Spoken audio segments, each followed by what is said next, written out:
നമസ്കാരം. എൻ്റെ പേര് ദിലീപ് നാരായണൻ. ഞാൻ ഗ്രീൻ സ്റ്റോം ഫൗണ്ടേഷൻ എന്ന എൻവയോൺമെൻറ്റ് ഫ്രണ്ട്ലി NGOയുടെ ട്രസ്റ്റിയാണ്. സിനിമാ സംവിധായകനായ ദിലീപ് നാരായണൻ അല്ല ഞാൻ, അത് വേറൊരാളാണ്. അദ്ദേഹവും എറണാകുളത്തുള്ള എൻ്റെ സുഹൃത്താണ്. അപ്പോൾ ഈ നട്ടുച്ച നേരത്ത് ഈ കടൽ തീരത്ത് നമ്മളോട് ഒത്തുചേർന്നിരിക്കുന്നത്, ഈ നട്ടുച്ച നേരത്ത് ചർച്ച ചെയ്യാൻ പോകുന്നത് നമ്മുടെയൊക്കെ മനസ്സിലുള്ള നമ്മുടെ ഭാവിയെക്കുറിച്ചുള്ള ആകുലതകൾ, നമ്മുടെ നാടിനെക്കുറിച്ചുള്ള നമ്മുടെ കാഴ്ചപ്പാടുകൾ, ഇവയ്ക്കൊക്കെ കുളിർമയാർന്ന ആശയങ്ങൾ, തങ്ങളുടേതായ ആശയങ്ങൾ അവരവരുടെ പ്രവൃത്തി മണ്ഡലത്തിൽ വളരെയധികം പ്രാഗൽഭ്യം തെളിയിച്ച വിശിഷ്ട വ്യക്തിത്വങ്ങളാണ് ഇന്ന് ഈ പാനലിൽ, ഈ ചർച്ചയിൽ, ഈ ഉച്ചനേരത്ത് നമ്മളോടൊപ്പമുള്ളത്.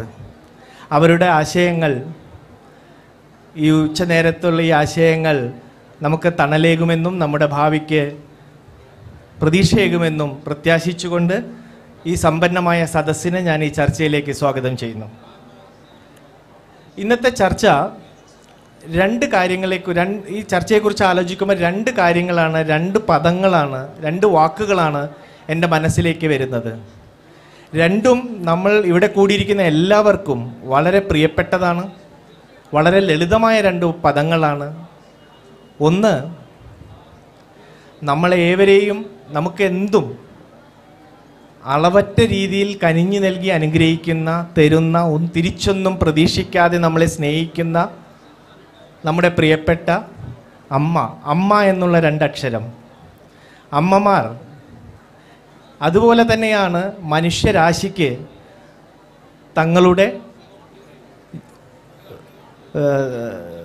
ശ്വസിക്കാനുള്ള ഓക്സിജൻ നൽകുന്ന വനങ്ങൾ സമ്മാനിക്കുന്ന പ്രകൃതി എന്ന അമ്മ, ദാഹമകറ്റാനായി ജലസ്രോതസ്സുകൾ സമ്മാനിക്കുന്ന പ്രകൃതി എന്ന അമ്മ, മത്സ്യസമ്പത്തുള്ള അഗാധ നീലിമയാർന്ന സാഗരങ്ങൾ, അങ്ങനെ പ്രകൃതി എന്ന അമ്മ നമുക്ക് നൽകി തരുന്ന ഏകദേശം 4 ബില്യൺ വർഷങ്ങളായി നമുക്ക് തന്നുകൊണ്ടിരിക്കുന്ന അളവറ്റ കനിവാർന്ന, ഒന്നും തിരിച്ചു പ്രതീക്ഷിക്കാതെ ചെയ്യുന്ന പ്രകൃതി എന്ന അമ്മയോട് നമ്മൾ ഓരോരുത്തരും ഏത് വിധത്തിലാണ് തിരിച്ചു പെരുമാറുന്നത്? എത്രത്തോളം ആദരം നമ്മൾ കൊടുക്കുന്നുണ്ട്? എത്രത്തോളം സ്നേഹവും കരുതലും നമ്മൾ പ്രകൃതി എന്ന അമ്മയോട് നമ്മൾ കാണിക്കുന്നുണ്ട് എന്ന ചോദ്യത്തിന് മുന്നിൽ നമുക്കെല്ലാവർക്കും അറിയാം, വളരെ നിരാശാജനകരമായ ഉത്തരമാണത്. ഇല്ല എന്നുള്ള ഉത്തരം. അതിൽ നിന്നാണ് ഇന്നിവിടെ നമ്മൾ അനുഭവിച്ചു കൊണ്ടിരിക്കുന്ന ഗ്ലോബൽ വാർമിംഗ് ആവട്ടെ, ക്ലൈമറ്റ് ചേഞ്ച് ആകട്ടെ, പൊല്യൂഷൻ ആകട്ടെ, എന്തിനേറെ പറയുന്നു, നമ്മുടെ ഈ അടുത്ത് കേരളത്തിൽ ഉണ്ടായ പ്രളയം പോലും പ്രകൃതിയോടുള്ള മനുഷ്യൻ്റെ സമീപനത്തിലുണ്ടായ മാറ്റങ്ങളുടെ പ്രത്യാഘാതമാണ്. ഇവിടെയാണ് സസ്റ്റൈനബിലിറ്റി അഥവാ സുസ്ഥിരത എന്ന ആശയത്തിൻ്റെ പ്രസക്തി. ഈ ആശയത്തെക്കുറിച്ചും അതോടൊപ്പം തന്നെ നമുക്ക് അടുത്ത പ്രിയപ്പെട്ട വാക്കാണ് കേരളം. നമ്മുടെ പ്രിയപ്പെട്ട കേരളത്തിൻ്റെ നവകേരള നിർമ്മിതിക്ക് സുസ്ഥിരമായ ആശയങ്ങളെക്കുറിച്ചുമുള്ള ചർച്ചയാണ്. ഇങ്ങനെ 2 ഘട്ടങ്ങളായാണ് നമ്മൾ ഇന്നിവിടെ ചർച്ച ചെയ്യാൻ പോകുന്നത്. ആദ്യമായി നാം ചർച്ച തുടങ്ങാൻ ഉദ്ദേശിക്കുന്നത് ശ്രീ വേണു രാജാമണി സാറിനോട് എൻ്റെ ഭാഗത്തു നിന്നാണ്. അദ്ദേഹത്തെ നിങ്ങൾക്ക് എല്ലാവർക്കും അറിയാം.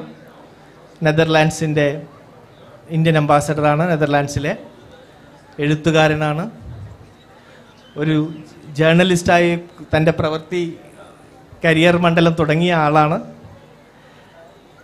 ഈ സസ്റ്റൈനബിലിറ്റി എന്ന വാക്ക്, സുസ്ഥിരത എന്ന വാക്കിന് പല അർത്ഥതലങ്ങളും ഉണ്ടെങ്കിലും വളരെ ലളിതമായി പറഞ്ഞാൽ നമ്മളിപ്പോൾ അനുവർത്തിച്ചു കൊണ്ടിരിക്കുന്ന make waste, take the resource from the nature, make the products and waste എന്ന അപ്രോച്ചിൽ നിന്ന് മാറി ബോറോ, യൂസ്, റീപ്ലെനിഷ് എന്ന ആശയത്തിലേക്കുള്ള മാറ്റമാണ് സസ്റ്റൈനബിലിറ്റിയുടെ കാതലായ കാര്യം.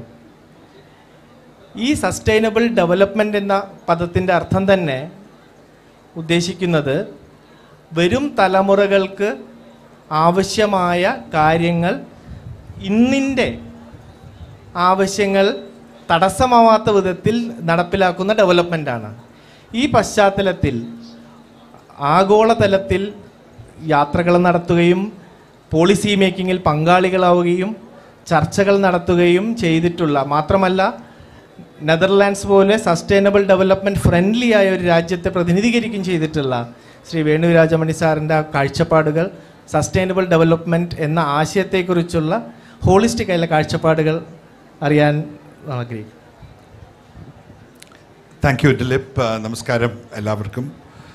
സസ്റ്റൈനബിൾ ഡെവലപ്മെൻറ്റ് എന്ന് പറയുന്നത് ഇന്ന് അഡ്വാൻസ്ഡ് ആയിട്ടുള്ള പാശ്ചാത്യ രാജ്യങ്ങളെല്ലാം അവർ വിശേഷിപ്പിക്കുന്ന സർക്കുലർ ഇക്കോണമി എന്നാണ്. അതായത് ഇക്കോണമിയിൽ സീറോ വേസ്റ്റ് ഉണ്ടാവണം. എന്തെങ്കിലും വേസ്റ്റ് ഉണ്ടെങ്കിൽ ആ വേസ്റ്റ് നമുക്ക് റീയൂസ് ചെയ്യാൻ സാധിക്കണം, അതിനെ കൺവേർട്ട് ചെയ്യാൻ സാധിക്കണം പ്രൊഡക്റ്റീവ് മെറ്റീരിയലായിട്ട് അല്ലെങ്കിൽ പ്രോഡക്ട്സ് ആയിട്ട്. അതുപോലെ തന്നെ ആ പ്രോഡക്ട്സ് വീണ്ടും ഇക്കോണമിയിൽ ഉപയോഗിക്കുക, അതിൽ നിന്നുണ്ടാകുന്ന വേസ്റ്റ് വീണ്ടും റീസൈക്കിൾ ചെയ്യുക. സീറോ വേസ്റ്റ് എന്ന ലക്ഷ്യത്തിലേക്ക് നീങ്ങണം എന്നുള്ളതാണ് മിക്കവാറും നെതർലൻഡ്സ് പോലുള്ള അഡ്വാൻസ്ഡ് ഇക്കോണമീസ് ഇന്ന് ആ ലക്ഷ്യത്തോടു കൂടിയാണ് പ്രവർത്തിക്കുന്നത്. ഇത് എളുപ്പമല്ല അച്ചീവ് ചെയ്യാൻ, എങ്കിലും അതായിരിക്കണം നമ്മുടെ ലക്ഷ്യം. കേരളത്തിലും നമുക്ക് ഒരു സർക്കുലർ ഇക്കോണമി സൃഷ്ടിക്കാൻ സാധിക്കും, ഒരു സീറോ വേസ്റ്റ് ഇക്കോണമി സൃഷ്ടിക്കാൻ സാധിക്കും. ചില മേഖലകൾ, സെലക്ട് മേഖലകളിൽ നിന്നും തുടങ്ങി അത് സംസ്ഥാന വ്യാപകമാക്കേണ്ട അത്യാവശ്യമാണ്. ആ ഗോൾ വെച്ചിട്ടാണ് നമ്മൾ പ്രവർത്തിക്കേണ്ടത്. സുസ്ഥിര വികസനത്തിന് അത്യന്താപേക്ഷിതമാണ് സാമ്പത്തിക വികസനം.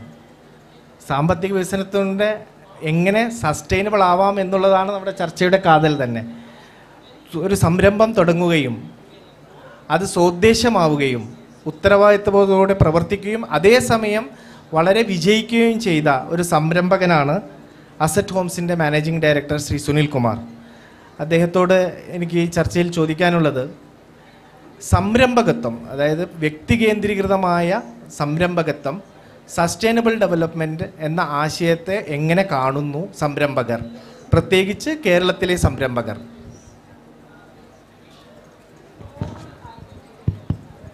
നമസ്കാരം. നമ്മൾ സുസ്ഥിരമായിട്ടുള്ള ഒരു വികസനത്തെ പറ്റിയിട്ട് ചർച്ച ചെയ്യുമ്പോൾ അത് തികച്ചും വ്യക്തി കേന്ദ്രീകൃതമാണോ അതോ അല്ല ഒരു സർക്കാർ കേന്ദ്രീകൃതമാണോ എന്ന ഒരു ചോദ്യം എപ്പോഴും ഉയർന്നു വരാറുണ്ട്. എനിക്ക് തോന്നുന്നു ഒരു നാടിൻ്റെ സുസ്ഥിരമായിട്ടുള്ള വികസനം എന്ന് പറയുമ്പോൾ അതിൻ്റെ ഒരു സാമ്പത്തിക ഭദ്രതയുമായി കൂടി അതിന് അടുത്ത ബന്ധമുണ്ട്. എന്നാൽ സാമ്പത്തിക ഭദ്രത മാത്രമാണോ സുസ്ഥിരമായിട്ടുള്ള വികസനത്തിൻ്റെ കാതലെന്ന് ചോദിച്ചാൽ അല്ല എന്ന് നമുക്ക് കൃത്യമായിട്ട് മറുപടി പറയേണ്ടതായിട്ടും വരും.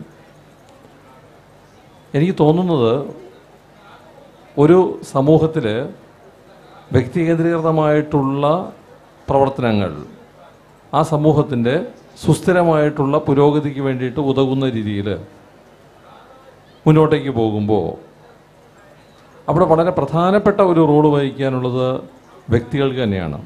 കാരണം ഗവൺമെൻറ്റിൻ്റെ ലിമിറ്റേഷൻസും ഗവൺമെൻറ്റിന് നടപ്പിലാക്കാനുള്ള റിസോഴ്സസിൻ്റെ കുറവും അല്ലെങ്കിൽ അതിനുള്ളൊരു എക്സ്പെർട്ടൈസിൻ്റെ കുറവും എല്ലാം എടുത്തു നോക്കുമ്പോൾ വ്യക്തികേന്ദ്രീകൃതമായിട്ടുള്ള ഇനിഷ്യേറ്റീവുകൾക്ക് വലിയ പ്രാധാന്യം പ്രത്യേകിച്ച് കേരളത്തിലുണ്ട്.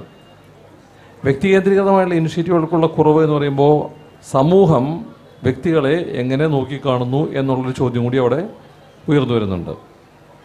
സംരംഭകർ എന്ന് പറയുന്ന ഒരു സമൂഹം, അവരാണ് യഥാർത്ഥത്തിൽ വലിയ തോതിൽ ഇത്തരമൊരു സുസ്ഥിരമായിട്ടുള്ള സാമ്പത്തിക പുരോഗതിക്കും സുസ്ഥിരമായിട്ടുള്ള വികസനത്തിനും വേണ്ടിയിട്ട് കോൺട്രിബ്യൂട്ട് ചെയ്യാവുന്ന കമ്മ്യൂണിറ്റി. അപ്പോൾ അത്തരമൊരു സംരംഭക സമൂഹത്തെ കേരളീയ ജനത എപ്രകാരം നോക്കിക്കാണുന്നു എന്നുള്ളത് വലിയ ഇമ്പോർട്ടൻ്റ് ആയിട്ടുള്ള ഘടകമാണ്. അവിടെയാണ് ഒരു പുതിയ പദം നമ്മൾ എഴുതി ചേർക്കേണ്ടത്. എനിക്ക് തോന്നുന്നു ആ പദം ഇതായിരിക്കും: സംരംഭക സാക്ഷരത.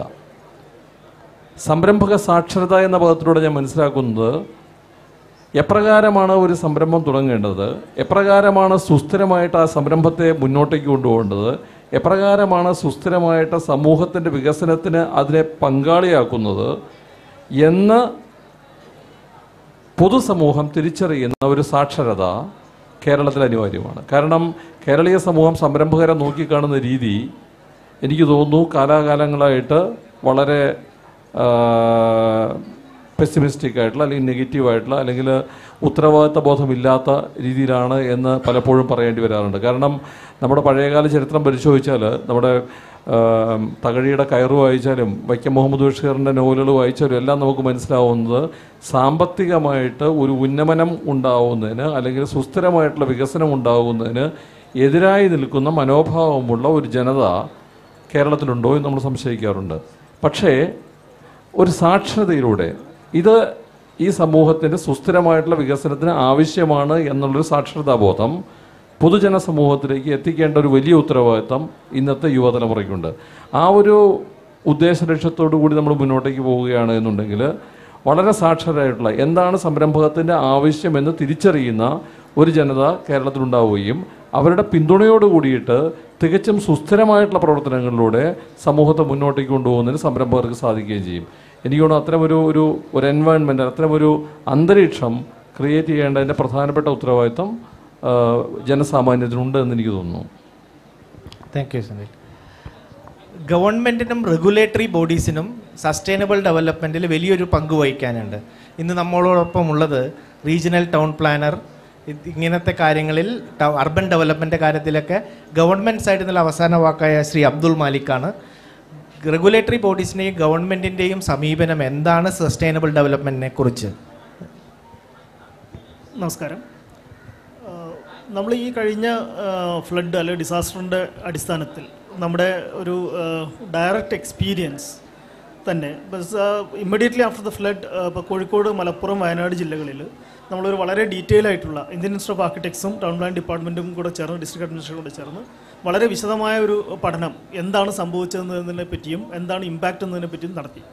അപ്പോൾ ഇതിൽ നമ്മൾ ഈ റീബിൽഡിലേക്ക് പോകുമ്പോൾ നമ്മുടെ പോളിസീസ് സസ്റ്റൈനബിൾ ആവേണ്ട ഒരു ആവശ്യകത നമുക്ക് അതിൽ നിന്ന് കിട്ടുന്നുണ്ട്.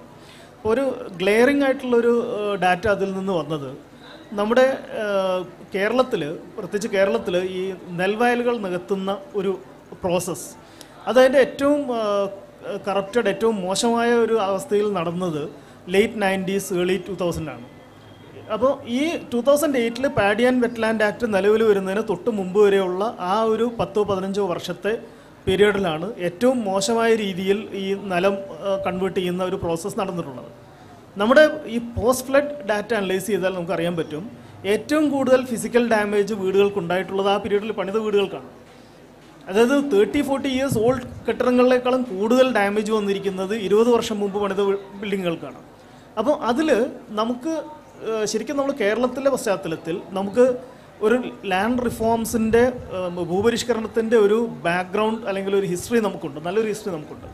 പക്ഷേ ആ first land reforms what we had was based on economic considerations. അത് land was considers only as a factor of production and ആ ഫാക്ടർ ഓഫ് പ്രൊഡക്ഷൻ്റെ നിയന്ത്രണം മാറ്റുന്നത് വഴി സോഷ്യൽ സ്ട്രക്ചറിലുള്ള മാറ്റമാണ് നമ്മുടെ ലാൻഡ് റിഫോംസ് എയിം ചെയ്തത്. പക്ഷേ ഇപ്പോൾ എനിക്ക് തോന്നുന്നത് നമ്മൾ ഈ പോസ്റ്റ് ഫ്ലഡ് എക്സ്പീരിയൻസിൻ്റെയൊക്കെ പശ്ചാത്തലത്തിൽ ആൻഡ് ഓഫ് കോഴ്സ് ക്ലൈമറ്റ് ചേഞ്ചിൻ്റെ പശ്ചാത്തലത്തിൽ നമ്മളൊരു രണ്ടാം ഭൂപരിഷ്കരണത്തിലേക്ക് പോകേണ്ട ആവശ്യകതയുണ്ട്. ഒരു രണ്ടാം ഭൂപരിഷ്കരണത്തിനുള്ള സമയമായിരിക്കുന്നു.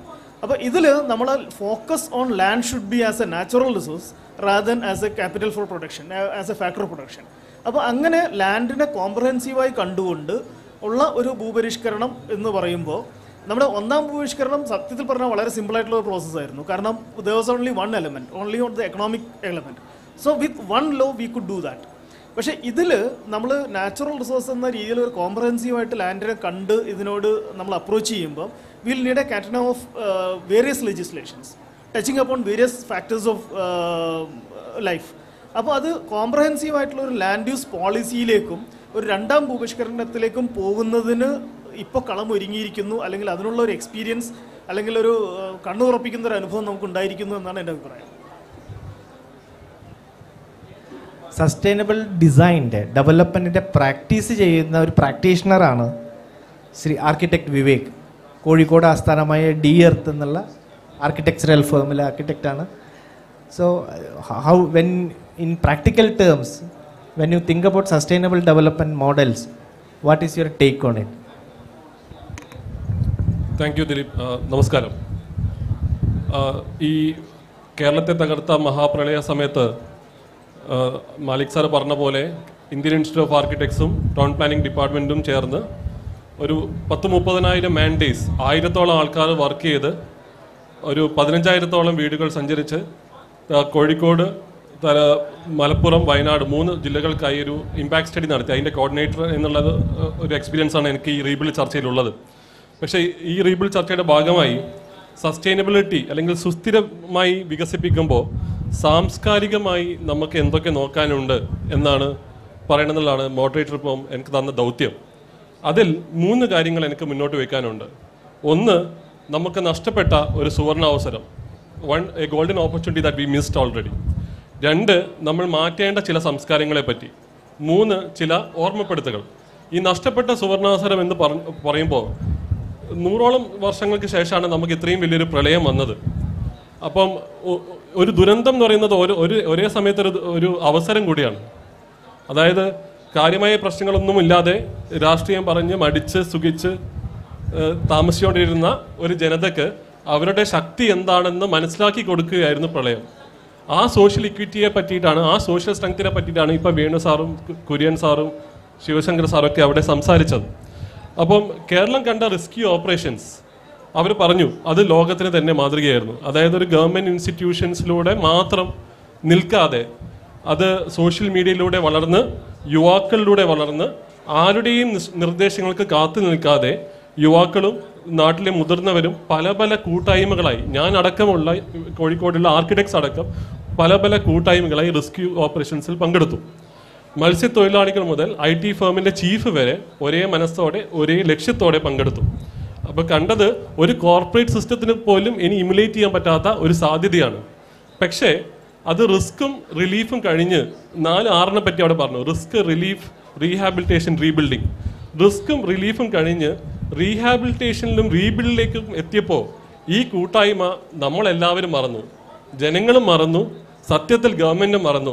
അവർ 3 പേരും ഇത് കേൾക്കാൻ ഇവിടെ ഉണ്ടായിരുന്നെങ്കിൽ എന്ന് ഞാൻ ആഗ്രഹിച്ചു പോവുകയാണ്.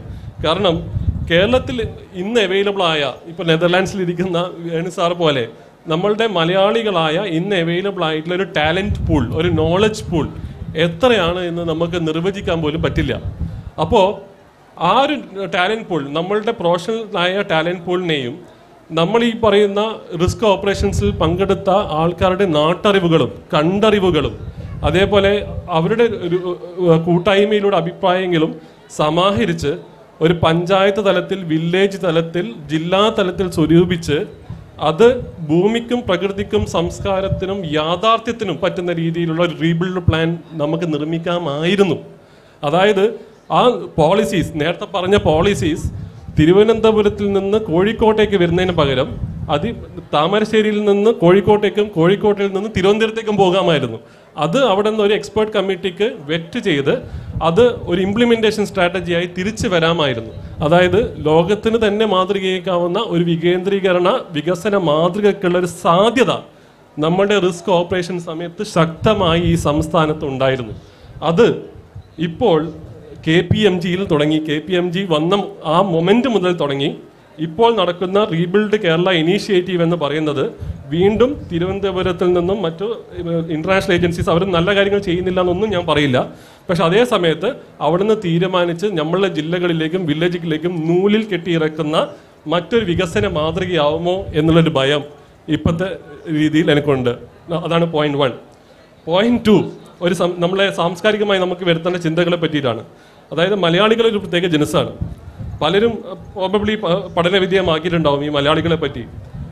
നമ്മൾ പല സംസ്കാരങ്ങളും ശീലങ്ങളും മാറ്റേണ്ടിയിരിക്കുന്നു. ഒരു രസകരമായ സംഭവം എന്താ വെച്ചാൽ ഞാനായിരുന്നു ഈ 3 ജില്ലകളുടെയും ടീമിനെ കോർഡിനേറ്റ് ചെയ്തുകൊണ്ടിരുന്നത്. എൻ്റെ കൂടെ ആർക്കിടെക്ട്സും ടൗൺ പ്ലാനേഴ്സായ എല്ലാവരും ഉണ്ടായിരുന്നു. അപ്പോൾ നമ്മളുടെ സർവേ ടീം അന്ന് ഈ ഫ്ലഡ് മുതൽ പിറ്റേ ദിവസം മുതൽ ഗ്രൗണ്ടിലുണ്ട്. അപ്പോൾ അത് കഴിഞ്ഞ് അവർ ഈ സർവേ എടുത്തുകൊണ്ടിരിക്കുമ്പോൾ ഒരു സർവേ എടുക്കുന്ന ആ ഒരു പോയിന്റ് കേൾക്കുമ്പോൾ തൊട്ടടുത്ത് ഇങ്ങനെ വലിയൊരു ഒച്ച കേൾക്കുക. അതായത് തൊട്ടടുത്തുള്ള ഒരു വീട്ടുകാരൻ അയാളുടെ വീട് കുത്തിപ്പൊളിച്ചുകൊണ്ടിരിക്കുക, ഡാമേജ് ലിസ്റ്റിൽ പേര് വരാൻ വേണ്ടി. അതാണ് നമ്മളുടെ ഡാമേജ് ലിസ്റ്റിൽ പേര് വരാൻ വേണ്ടി സ്വന്തം വീട് കുത്തിപ്പൊളിക്കുന്ന ഒരാളെ നമ്മളുടെ ടീമിനെ നേരിട്ട് കാണാൻ പറ്റി. അപ്പോൾ അതേപോലെ അതാണ് വേണു സാറാണെന്ന് പറഞ്ഞത്, 25,000 വീട് മൊത്തം പൊളിഞ്ഞു എന്നുള്ള ലിസ്റ്റാണ് ആദ്യം ഈ സർവേയിലൂടെ വന്നത്. അപ്പോൾ സത്യസന്ധമല്ലാത്തൊരു കണക്ക് വന്നുകൊണ്ട് മാത്രം ഗവൺമെൻറ്റിന് 2 മാസം എക്സ്ട്രാ സത്യസന്ധമായ കണക്കുണ്ടാക്കാൻ വേണ്ടി 2 മാസം എക്സ്ട്രാ ഗവൺമെൻറ്റിന് അതിനകത്ത് പണിയെടുക്കേണ്ടി വന്നു. അതുപോലെയാണ് നമ്മളുടെ ഭവന സംസ്കാരവും. എന്താ വെച്ചാൽ എല്ലാവർക്കും മറ്റാളെക്കാളും വലിയ വീട് വേണം. അപ്പം വലിയ വീട് എന്നുള്ളത് 1 അല്ല, 2 വേണം, 3 വേണം, 4 വേണം. അതിന് ചുറ്റും വലിയ മതിൽ വേണം. അതിനേക്കാളുമാണ് വീട്ടിൻ്റെ ഉള്ളിൽ ബെഡ്റൂം വേണം, ബെഡ്റൂമിൽ TV വേണം, ബെഡ്റൂമിൽ സിറ്റിംഗ് വേണം, ബെഡ്റൂമിൽ ബാൽക്കണി വേണം. അതായത് നമ്മളുടെ ചുറ്റുപാടിൽ നിന്നും പ്രകൃതിയിൽ നിന്നും നമ്മൾ മതിൽ കെട്ടി നമ്മൾ ഒന്നായി, നമ്മൾ വേറെ ലെവലാണ് എന്ന് സമൂഹത്തോട് പറയുന്ന പോലെയാണ്. നമ്മൾ സമൂഹത്തിൻ്റെ പാർട്ടല്ല, നമ്മൾ വേറെ ലെവലാണെന്ന് പറയുന്ന പോലെയാണ് മതിലിൻ്റെ ഉള്ളിൽ താമസിക്കുന്നത്. അത് വീട്ടിൻ്റെ ഉള്ളിൽ സംഭവിക്കാൻ തുടങ്ങി. അതായത് ഫാമിലീൻ്റെ ഉള്ളിൽ തന്നെ മക്കൾ വേറെ, പിന്നെ പാരൻസ് വേറെ എന്നുള്ള ലെവലിലാണ് ഇപ്പം വീടുകളിൽ താമസിക്കുന്നത്.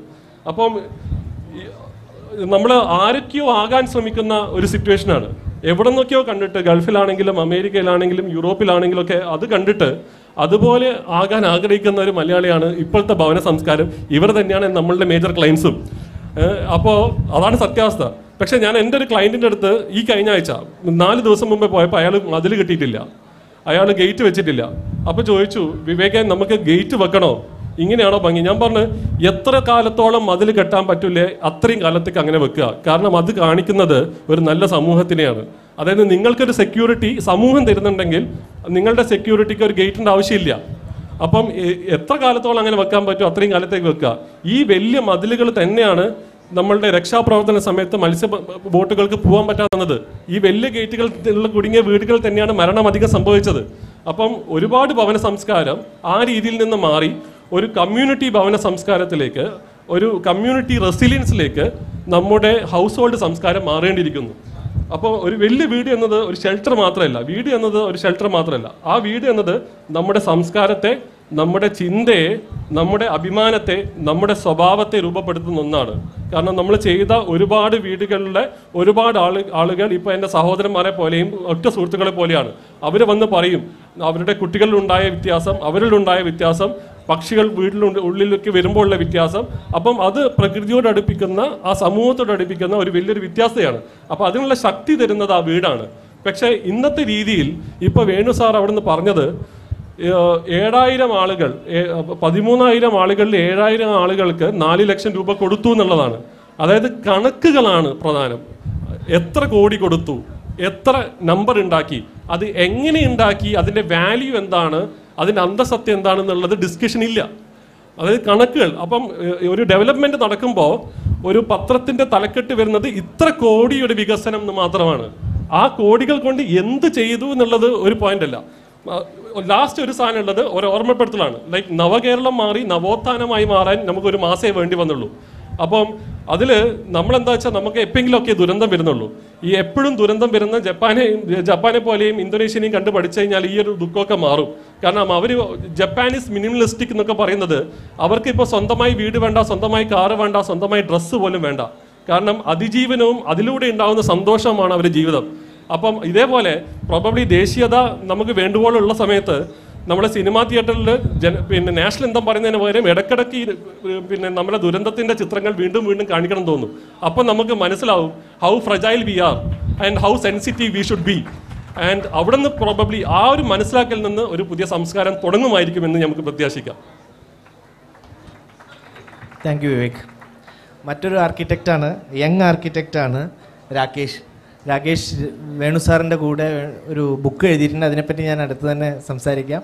രാകേഷിന് സസ്റ്റൈനബിൾ ഡെവലപ്മെൻറ്റിനെ കുറിച്ചുള്ള കൺസെപ്റ്റ്.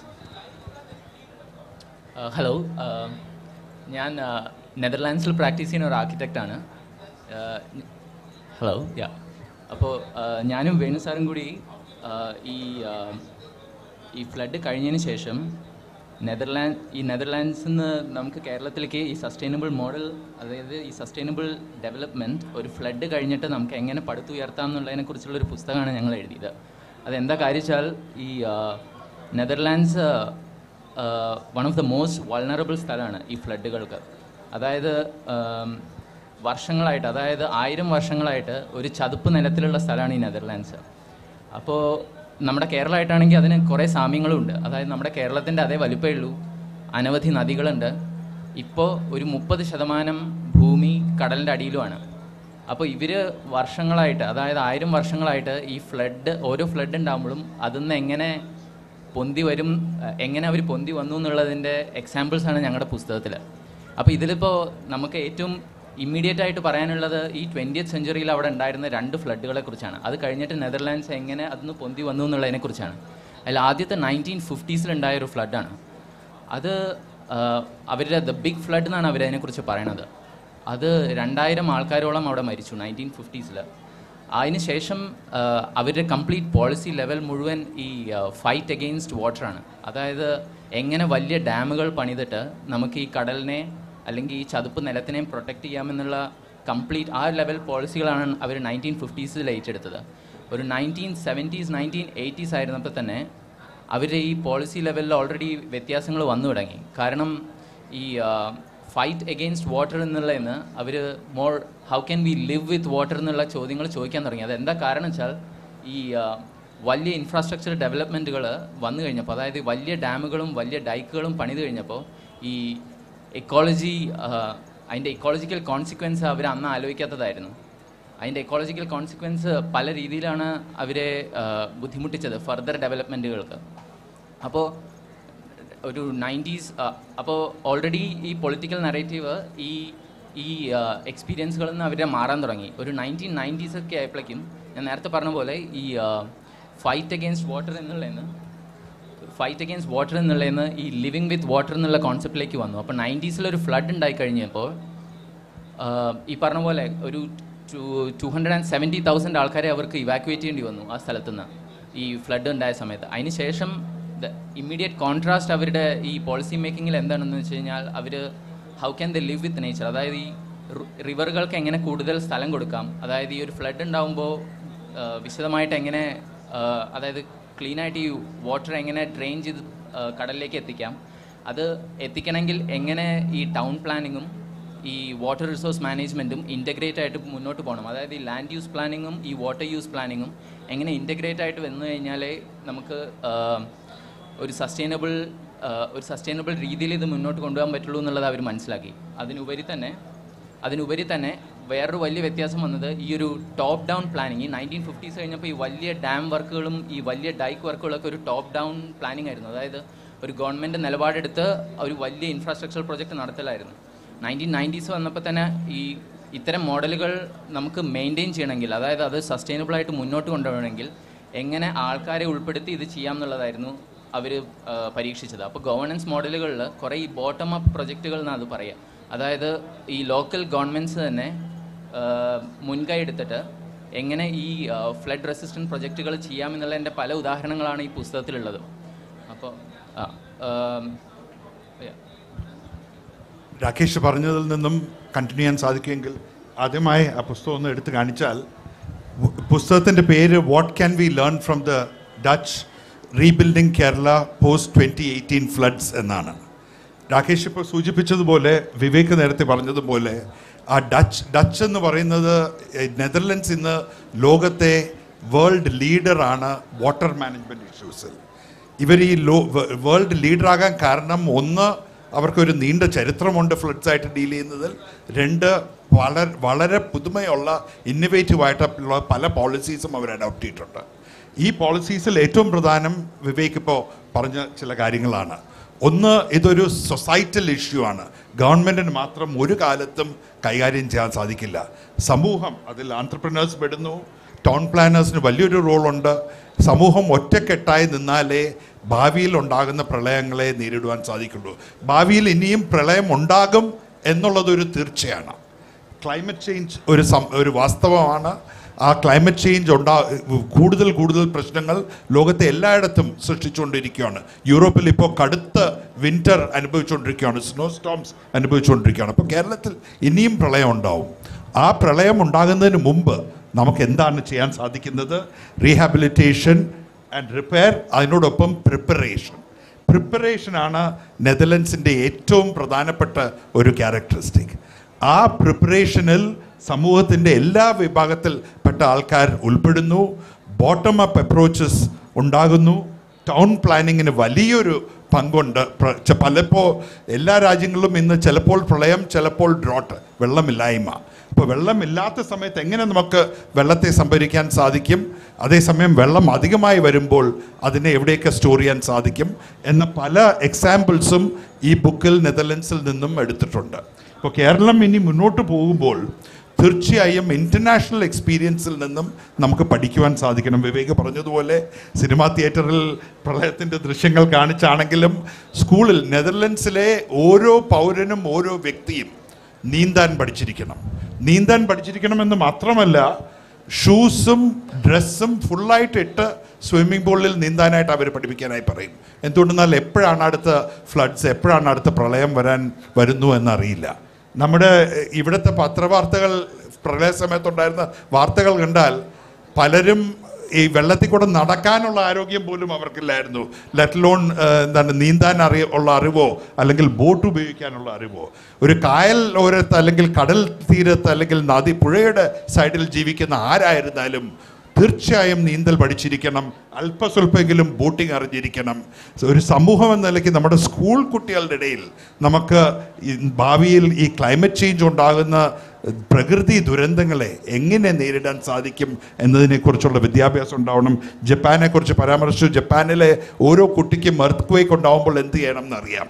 അതുപോലെ കേരളത്തിലും പ്രകൃതി ദുരന്തങ്ങൾ ഉണ്ടാകുമ്പോൾ എന്ത് ചെയ്യണമെന്ന് ഓരോ വിദ്യാർത്ഥിക്കും, ഓരോ പൗരനും, ഓരോ കുടുംബത്തിനും അറിയണം.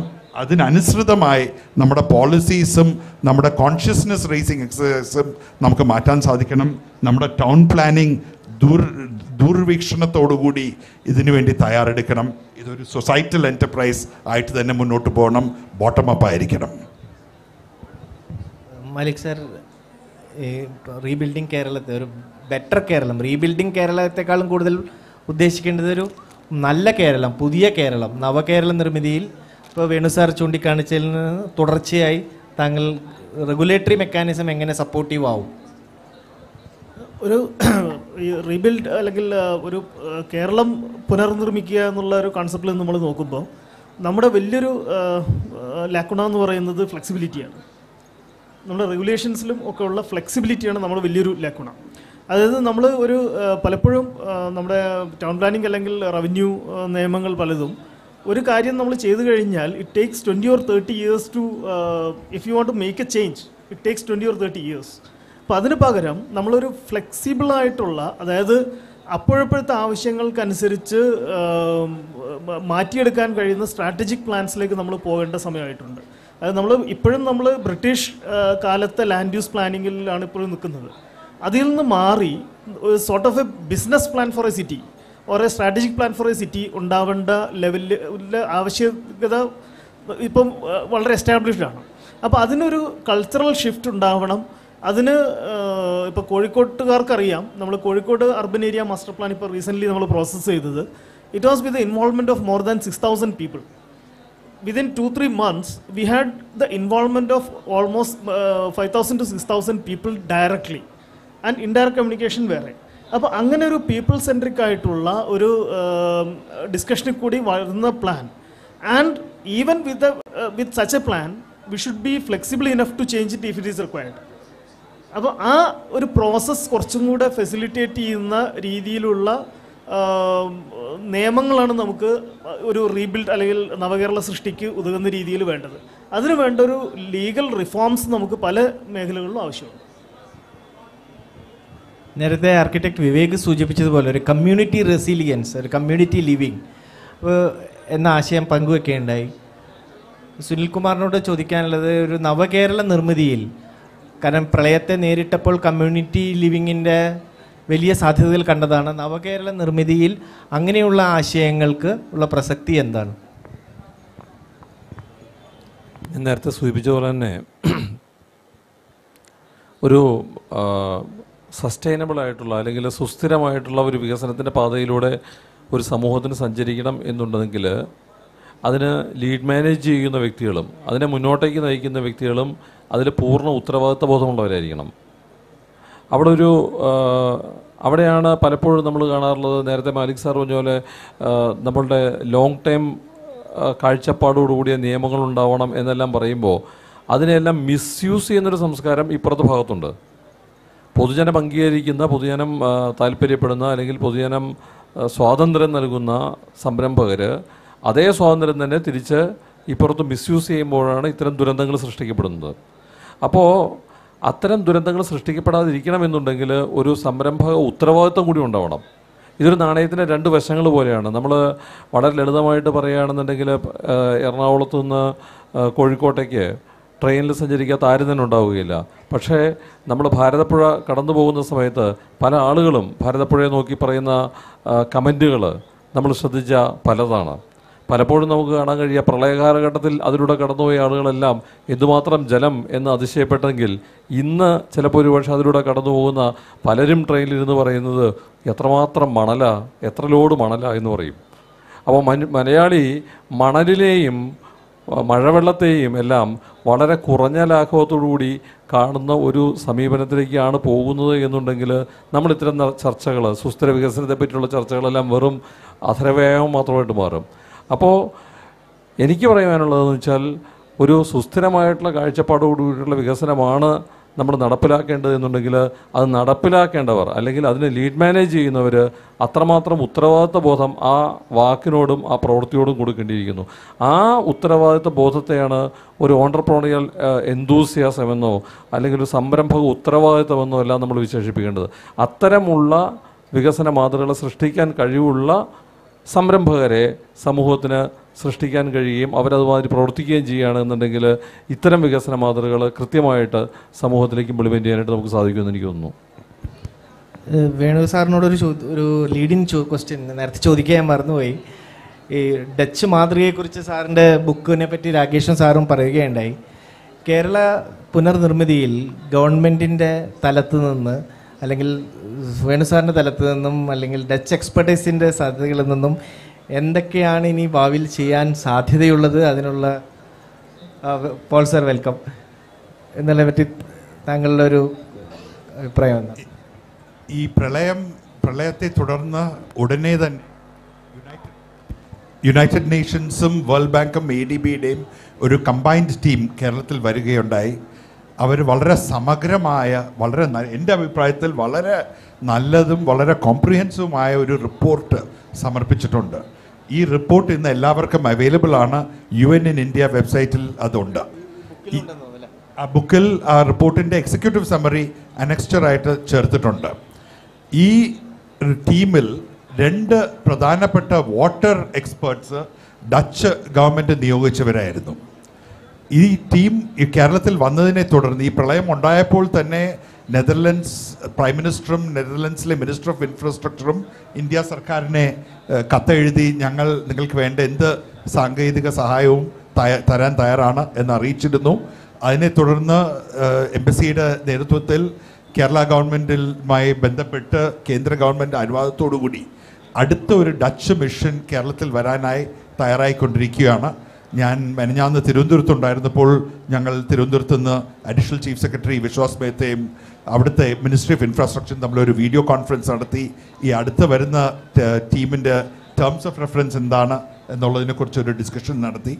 കൂട്ടത്തിൽ ബഹുമാനപ്പെട്ട മുഖ്യമന്ത്രിയെ കാണുകയും അദ്ദേഹത്തെ ഈ ഡെവലപ്മെൻറ്റ്സെക്കുറിച്ച് അദ്ദേഹവുമായി ഡിസ്കഷൻ നടത്തുവാനും ഈ UN റിപ്പോർട്ടിൽ വളരെ എക്സ്പ്ലിസിറ്റ് ആയിട്ട് short term recommendations, medium term recommendations, long term recommendations പറഞ്ഞ് അവർ സ്പെൽ ഔട്ട് ചെയ്തിട്ടുണ്ട്. അപ്പോൾ ഈ റെക്കമെൻഡേഷൻസ് ഇംപ്ലിമെൻറ്റ് ചെയ്യുന്നത് കേരള ഗവൺമെൻറ് ഒരു പ്രയോറിറ്റി ആയിട്ട് ഏറ്റെടുക്കണം എന്ന് ഞാൻ അഭ്യർത്ഥിച്ചിട്ടുണ്ട്. പക്ഷെ അതേസമയം ഇത് എങ്ങനെ നടപ്പിലാക്കും എന്നുള്ളത് കേരള ഗവൺമെൻറ്റിൽ ഇപ്പോൾ പ്രളയത്തിൻ്റെ ആ ഒരു സമയം എടുത്താലും നമ്മൾ സമൂഹം എല്ലാവരും ഒന്നിച്ചാലും യഥാർത്ഥത്തിൽ ഗവൺമെൻറ്റിനുള്ളിൽ കോർഡിനേഷൻ വലിയൊരു പ്രോബ്ലമാണ്, വലിയൊരു ചാലഞ്ചാണ്. പല ഡിപ്പാർട്ട്മെൻറ്റ്സ് ആണ് വെള്ളം സംബന്ധമായ കാര്യങ്ങൾ കൈകാര്യം ചെയ്യുന്നത്. ഇവ തമ്മിൽ ഒരു യുണൈറ്റഡ് അപ്രോച്ച് ഗവൺമെൻറ്റിൻ്റെ ഉള്ളിൽ ഉണ്ടാക്കാൻ സാധിക്കണം. അതിനോടൊപ്പം പബ്ലിക്കായിട്ട് മുനിസിപ്പാലിറ്റീസ്, എക്സ്പേർട്സ്, ആർക്കിടെക്ട്സ്, അതുപോലെ തന്നെ business people, society at large എല്ലാവരും ഗവൺമെൻറ്റിനോടൊപ്പം വന്ന് പുതിയൊരു പ്ലാൻ സൃഷ്ടിക്കേണ്ടതുണ്ട്. ഒരു ആക്ഷൻ പ്ലാൻ ആവശ്യമാണ്. അപ്പോൾ അതിനുവേണ്ടുള്ള പ്രവർത്തനങ്ങൾ ഇവിടെ കേരളത്തിലെ എല്ലാവരും ഒരുമിച്ച് എടുക്കേണ്ടത് അത്യാവശ്യമാണ്. Thank you. നമ്മുടെ പാനലിൽ ജോയിൻ ചെയ്തിട്ടുള്ള മിസ്റ്റർ പോൾ തോമസ്, ഇവിടെ ഇത്രയും നേരം ഉണ്ടായ ചർച്ചകളിൽ പ്രധാനമായും ഉയർന്നു വന്ന ഒരു കാര്യം ഒരു സോഷ്യൽ ആംഗിളിനെ കുറിച്ചാണ്. ഒരു സോഷ്യൽ ക്യാപിറ്റൽ അല്ലെങ്കിൽ കൾച്ചറൽ ചേഞ്ച്, സസ്റ്റൈനബിലിറ്റിയെക്കുറിച്ചും പുതിയ നവകേരള നിർമ്മിതിയെക്കുറിച്ചും.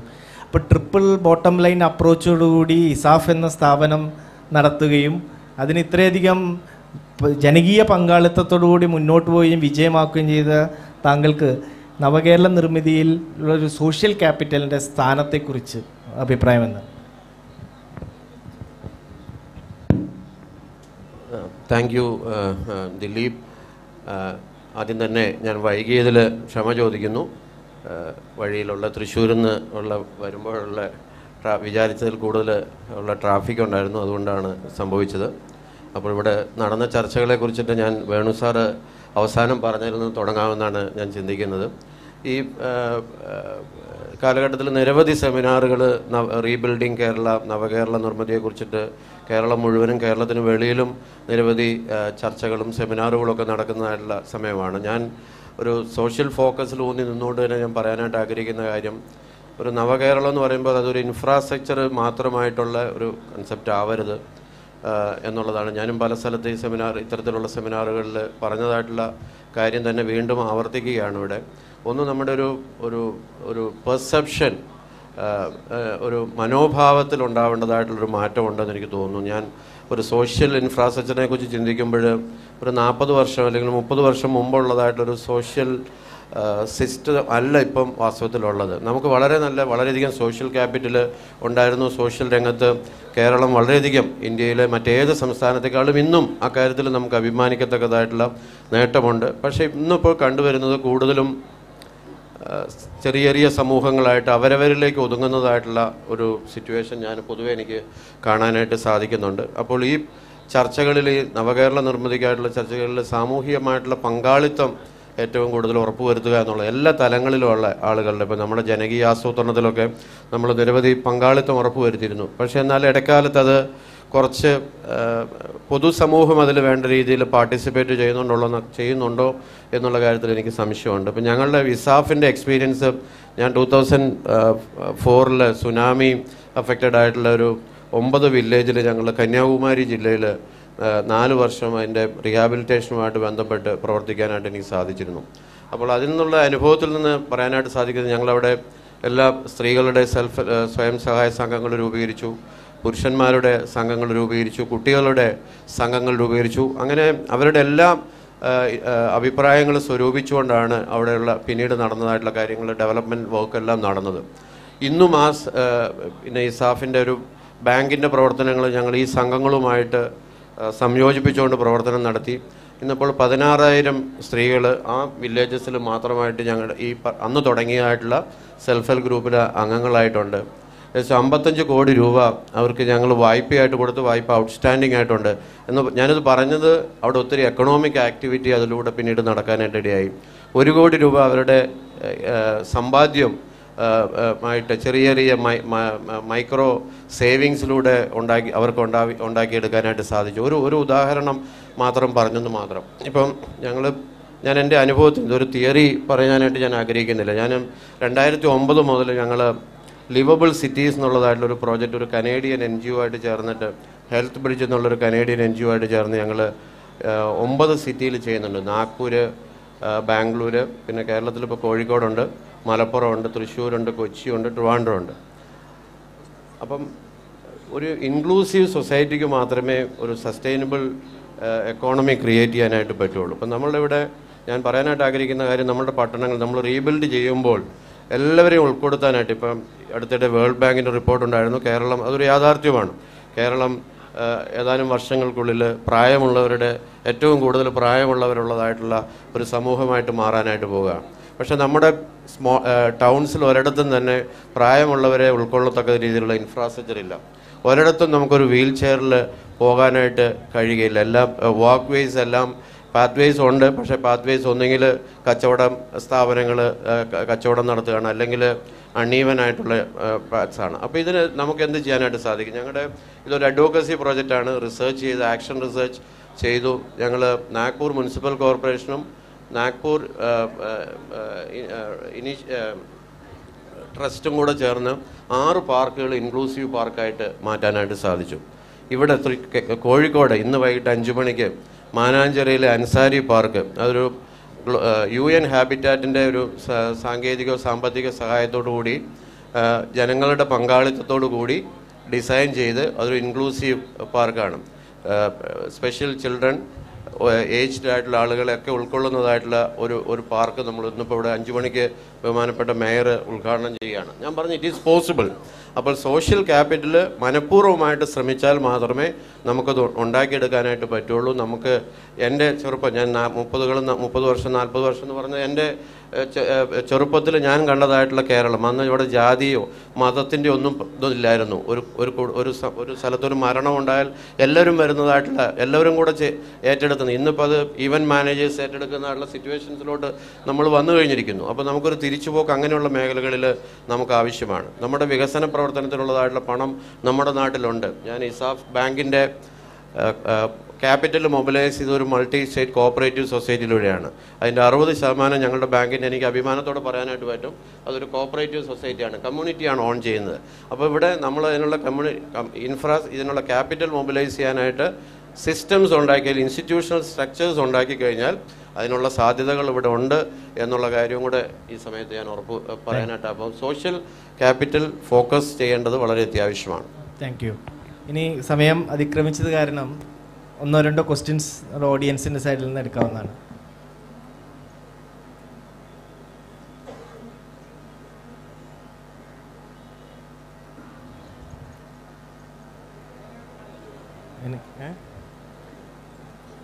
വേറെ ക്വസ്റ്റ്യൻസ് ഇല്ലെങ്കിൽ വിവേകിൻ്റെ ഈ നവകേരള നിർമ്മിതിയെക്കുറിച്ചുള്ള അഭിപ്രായങ്ങൾ.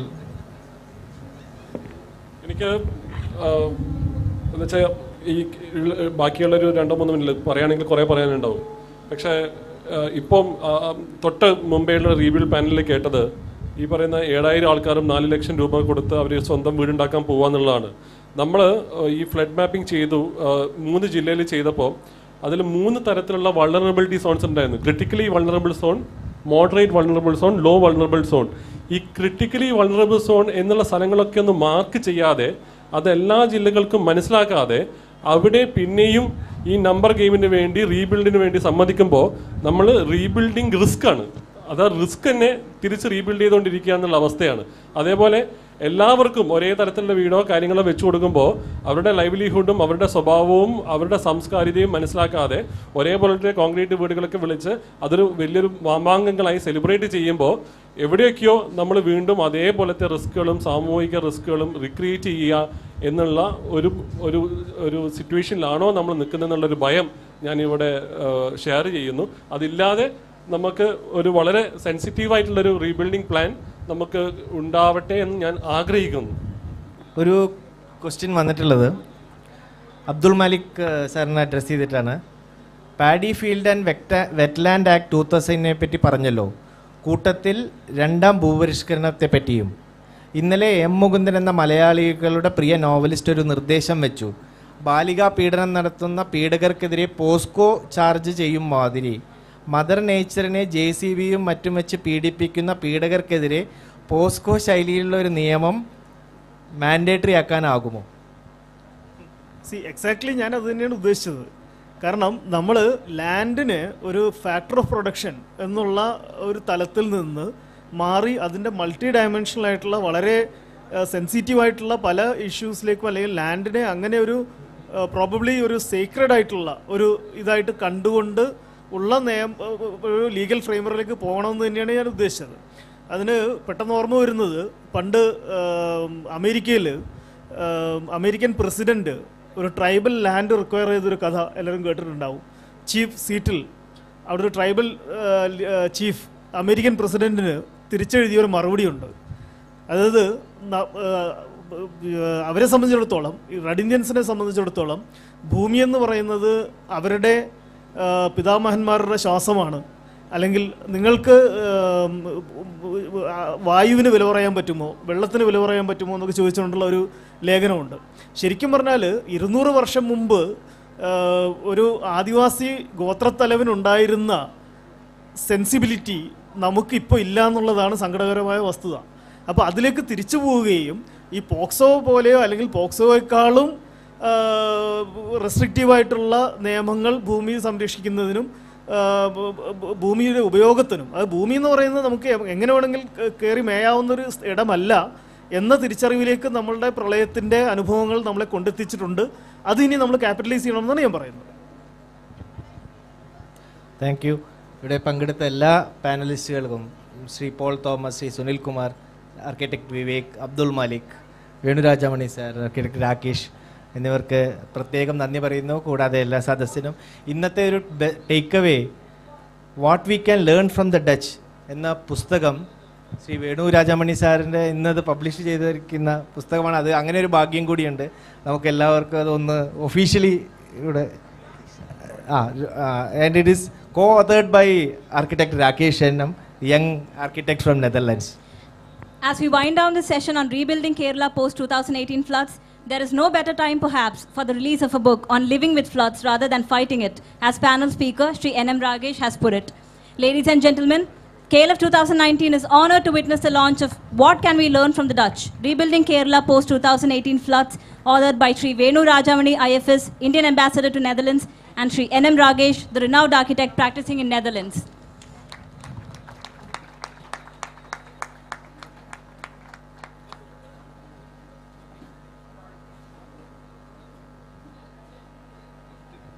The book is available for sale at the KLF bookstall, and both the authors, Sri Venu Rajamani IFS and Sri N.M. Ragesh, will be available for book signing at the author stalls. KLF 2019 thanks the speakers for this very informative session.